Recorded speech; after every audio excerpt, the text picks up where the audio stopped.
RiverBender.com. I believe you can get me through the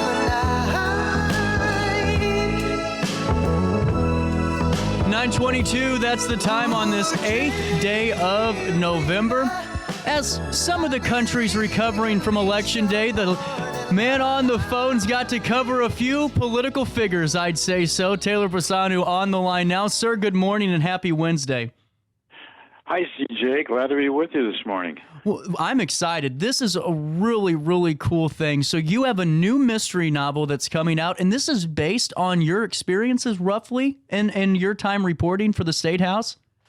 That's true, CJ. The book is, and it's a mystery. It's a novel. It's called Corruption Incorporated, and it was inspired by my own investigations into Illinois government back in the 1960s and 1970s when I was the Illinois political writer for the St. Louis Post-Dispatch. Now, the names of the wrongdoers are fictitious, of course, but almost all the scandals and incidents portrayed in the book really did occur. I wrote about them, broke some of them. After all these years, I decided to resurrect them. I've never done that before in any of my political mystery books. So I did this time, and actually it was a fun book to write.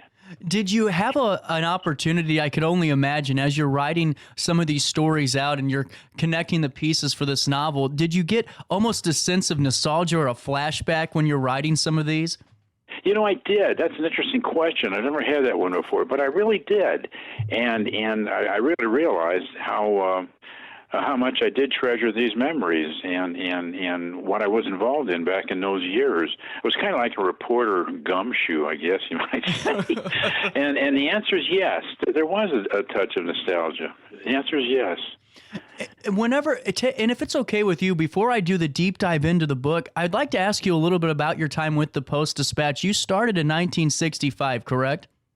I actually started in 1962 after I graduated from Mizzou in journalism school. And I spent my first 3 years as a regular city side reporter in St. Louis, doing a lot of things that beginners do. I covered police, I covered courts. I was on what they called the night beat, and that was terrific. Everybody else went home at 4 o'clock, and I started at 4 o'clock and worked till about 6 or 7 in the morning. It was wonderful. I wasn't married, and I was free, and it was a great education for me to cover anything occurring at night. And then in '65, the editors decided to reactivate the dormant bureau in the Illinois Statehouse, in the press room in the Illinois Statehouse. And I was asked to do it, and of course it was a great opportunity to go out on my own. And so the Post moved me from St. Louis to Springfield, the state capital, in October of 1965. And I served in that bureau as the only political writer through early 1978, and a lot of things I did in those years they're covered in this book. Although I always repeat, I say on the cover that it is a novel, though. Right. Good disclaimer. You always got to throw the 15-second bumper disclaimer in there, huh, Taylor? CJ, I see you understand. You know, I was just looking through the bio that I was reading through, and to hear the term Pulitzer Prize is in a league of its own, and to earn a nomination for that in 1972, can you take me through that before we go into the book? Yeah, sure. Briefly, this was an investigation I conducted in conjunction with Ed Pound. Ed started at the Alton Telegraph. He was a terrific investigative reporter. He came to Springfield, and we became close immediately. Then he went on to the Chicago Sun-Times. And when he was with the Sun-Times, Ed and I collaborated on a joint investigation on ethical political fundraising in Illinois. And it got a lot of attention and so on. And the two papers, the Post-Dispatch and the Sun-Times, nominated Ed and I for the Pulitzer Prize for Local Investigative Reporting. And I think I was told we finished runner-up. We got beat out by the Sun newspapers, which surrounded Omaha, Nebraska, and were owned by Warren Buffett, and they had a series of articles on Boys Town, which is near Omaha, on the fact that while Boys Town was always wanting money, it was an incredibly rich institution in itself, and so that's what beat us out. But yeah, we were nominated and for a Pulitzer Prize for local investigative reporting. It's just incredible. And then after that, in 1978, it looks like your time was as a political writer kind of winding down. When did you take a break from reporting? Okay. I was getting in my late 30s, CJ, and I was getting burned out. And I felt I couldn't do much more, and so I decided, I never thought I would, but I decided to make a career move. And to surprise an awful lot of people, I left the Post-Dispatch and took a position with the Illinois coal mining industry, the Illinois Coal Association. That's the trade-level organization for the coal companies in Illinois. And I held a position there for 25 years, actually, before I retired at the end of 2003. And in that role, of course, I was responsible for dealing with all of the issues you read about that affected Illinois coal mining and the burning of Illinois coal, all the environmental challenges and so on. And, acid rain, mine subsidence, on and on and on, land reclamation. And actually, by the time I retired, I had become the president of the association.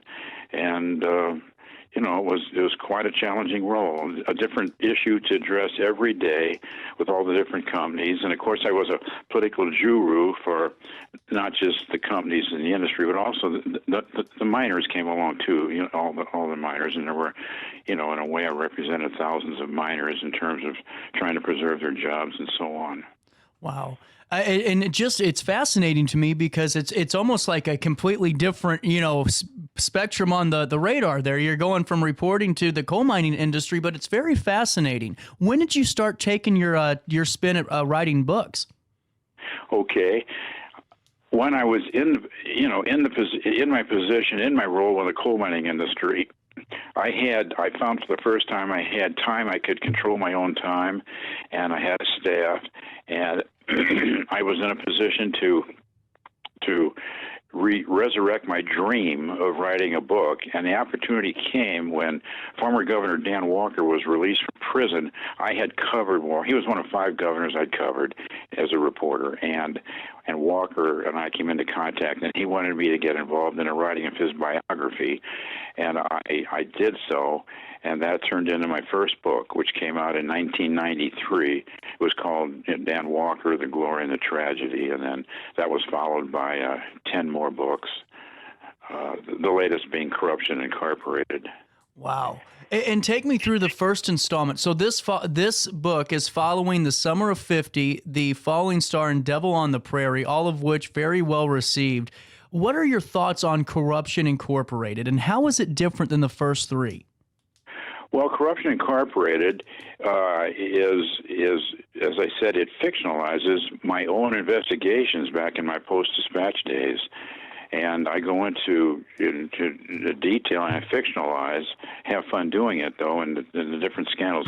A lot of the racetrack scandals involving politicians, newspaper editors on the state payrolls, highway contracts in which the bidding was it wasn't open bidding, it was fixed ahead of time, and the contracts were let, for much more money than they should have been. Sweetheart land deals, pals of politicians selling land to the state, nepotism, which was rampant, questionable political contributions. They weren't public then. They are now, but they weren't then. And it was interesting that the folks who contributed, how they reaped the benefits from it. A number of crooked cabinet directors of key state agencies. I go into all that stuff, and it was fun resurrecting it, as you already said, in my own mind. And, on top of that, how do you find a way to kind of put all of this together and tailor it to the novel? Because, I mean, the opportunities, I'm sure the subject matter from all that you've covered is almost endless at times, but how did you formulate that and get it into an outline? Because that, to me, would be a little bit of a challenge. Well, it was a challenge. It was a challenge, but again, I enjoyed doing it. I maybe enjoyed writing this book more than most of the others. But, I'm going to say this, CJ. In a way, once I got going on this, the book almost wrote itself.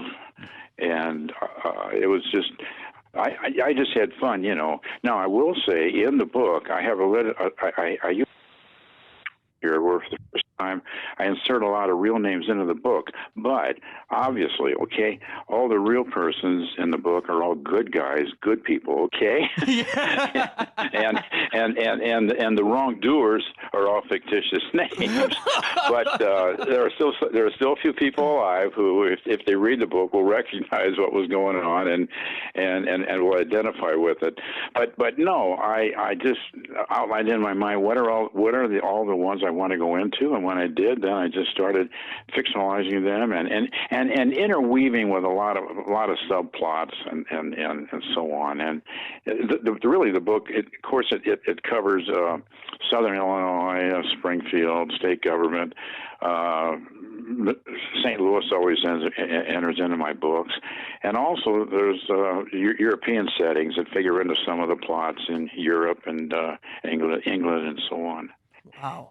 This is just very fascinating. And it was a perfect lead-in because I was going to segue into the question, have you had somebody yet reach out and go, oh my goodness, you did not just write about that? Has that happened yet, or you feel like it could be coming? Oh, it could be coming, of course. It hasn't happened yet, but I mean, obviously, there will be people who will say, well, hey, I knew what you were writing about. I remembered very well, and so on and so on.